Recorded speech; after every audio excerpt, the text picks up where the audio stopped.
เสมอคิดฮอดอยู่เด้อสายใยผูกพันเคยไปกินมะพร้าวอ่อนร่วมกันมือบุญสงกรานต์อยู่ที่บ้านนาไซน้องบอกว่าหักอีหลีนอกจากอ้ายนี้ว่าบ่มีผู้ใดน้องบอกว่าหักจริงจากใจสัญญากันไว้อยู่บ้านใส่สองเฮาเขียวใบเผาน้องอย่าหลงลืมเขาไปกินมะพร้าวอ่อนวันนั้นแดดอ่อนเขาไปส่วนอยู่ห้องเงามีตอนนึงอายนี่คิดฮอดเจ้าเหมือนยังฮิตสะกิดใจยังถือจำบ่ลืมไหลผู้สู่ยามเมื่อนอนคอยของอายในเด้อวันตาอายอย่างทลาอายสิมาขอแต่งอายอย่างทลาเมื่อใดอายสิไปสู่ขอแก้มแดง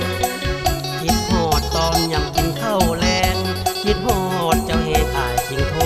มาใส่ฮัลโหลน้องจำเสียงได้บ่เสียงนี้ละน้องก็คงเข้าใจผู้มาจากเมืองท่าแตงแดนไกล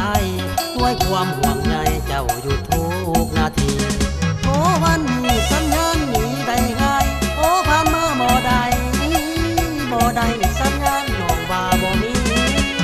โชคดีที่ได้ฟังน้ำเสียงมันว่าเราเลี้ยงให้หัวใจมีแหงเหมือนเป็นยาภูมิต้านทานให้มาคุ้มกันให้ความรักเข้มแข็งดีกันเสริมความหักแพงให้บ่าวท่าแตงให้มีแห่งสู่งานเขียวใบบานผู้สาวสารฟังคิดทอดอายอยู่บ่คือปากหวานกระดอฟังแล้วก็ซึ้งใจน้องอย่าใด